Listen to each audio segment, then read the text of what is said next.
Ya, pekan lalu Presiden Amerika Serikat Donald Trump mendesak Gubernur Federal Reserve Jerome Powell untuk menurunkan suku bunga pada pertemuan tatap muka pertama mereka sejak pelantikan Presiden. Seperti diketahui, suku bunga acuan di Amerika Serikat masih belum juga turun di saat sejumlah bank sentral lain justru sudah lebih dulu mengambil langkah pelonggaran. Kalau dulu kita sering mendengar "Don't fight the Fed", sekarang muncul pertanyaan baru, apakah dunia justru mulai bergerak tanpa menunggu the Fed?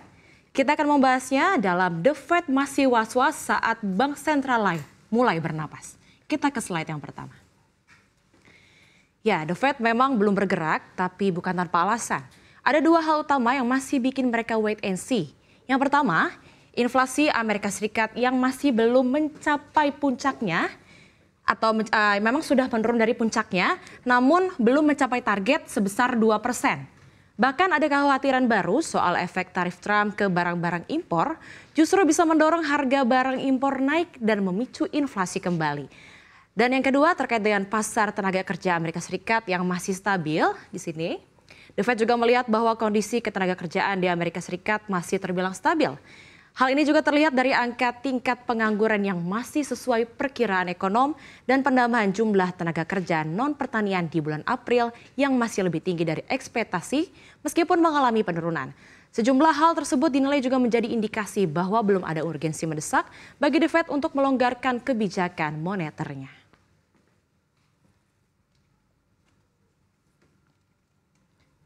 Ya, meskipun begitu bukan berarti suku bunga akan tetap tinggi selamanya. Beberapa pejabat The Fed juga mulai membuka kemungkinan bahwa penurunan suku bunga bisa terjadi, tapi tidak terburu-buru. Misalnya, Mary Daly, Presiden Federal Reserve Bank of San Francisco menyampaikan bahwa ada kemungkinan The Fed akan memangkas suku bunga sebanyak 2 kali selama tahun 2025. Pernyataan ini cukup memberikan angin segar ya tentu saja bagi pasar keuangan global yang memang selama ini menunggu langkah konkret dari Bank Sentral Amerika Serikat. Selain itu, Gubernur Bank Indonesia Peri Warjio juga memperkirakan bahwa The Fed kemungkinan akan memangkas suku bunga sebanyak 2 kali pada tahun 2025 berdasarkan proyeksi ekonomi dan juga kondisi pasar saat ini. Ya, memang saat ini pasar masih menanti ya kapan pastinya The Fed akan mulai memangkas suku bunganya dan apakah Agustus, September atau bahkan di akhir tahun nanti. Ya, sementara The Fed di sini masih wait and see. Sejumlah bank sentral lain justru sudah lebih dulu melakukan pemangkasan. Nah, di mana ini adalah sinyal bahwa dunia tidak lagi sepenuhnya menunggu lampu hijau dari Amerika Serikat. Nah, di kawasan Asia ini ada bank sentral Korea Selatan atau Bank of Korea. Di mana di sini Bank of Korea menurunkan suku bunganya ke level 2,5%. Yang mana merupakan pemangkasan pertama dalam hampir 2 tahun terakhir. Sementara itu Bank Indonesia juga melakukan pemangkasan suku bunga sebesar 25 basis point ke level 5,5 pada 21 Mei 2025 dan ini juga merupakan pemangkasan suku bunga kedua bagi Bank Indonesia di tahun ini. Yang pertama dilakukan pada Januari 2025 lalu sebesar 25 basis point ke 5,75%. Bank sentral Swiss, Brasil, dan Ceko juga saat ini sudah memangkas lebih dari sekali sejak awal tahun 2025. Sedangkan Eropa dan Kanada juga sudah memberikan sinyal kuat akan penurunan yang dimulai pertengahan pada tahun 2025. Lalu, kenapa sih Bank Indonesia ini berani memangkas lebih dulu dibanding The Fed? Apa saja yang membuat Bank Indonesia merasa memiliki ruang untuk pelonggaran? Kita ke slide yang selanjutnya.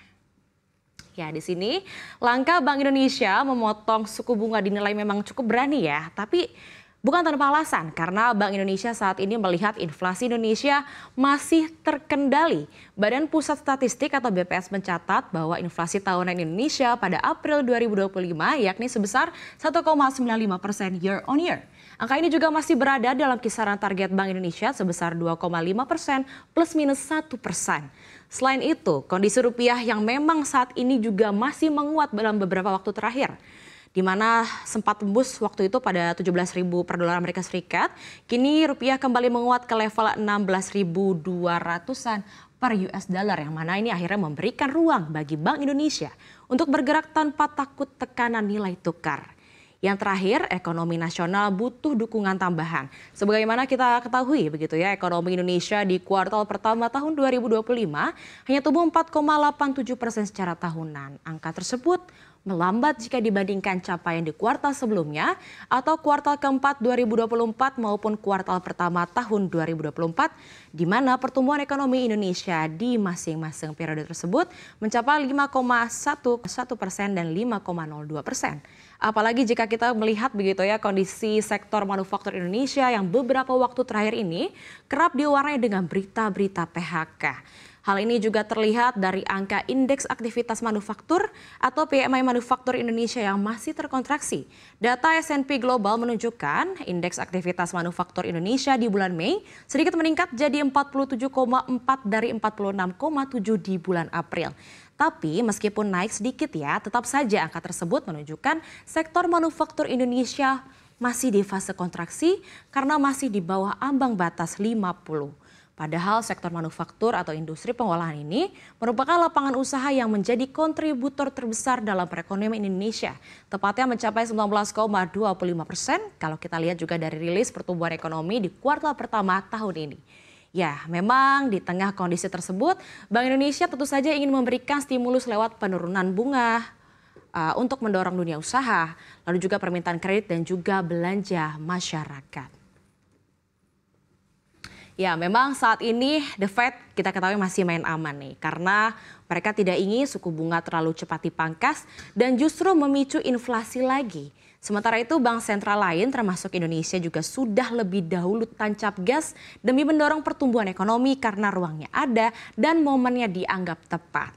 Saat ini kita memasuki era kebijakan moneter multikutub. Bank sentral banyak bergerak berdasarkan kondisi domestik dan tidak hanya menunggu sinyal dari The Fed saja.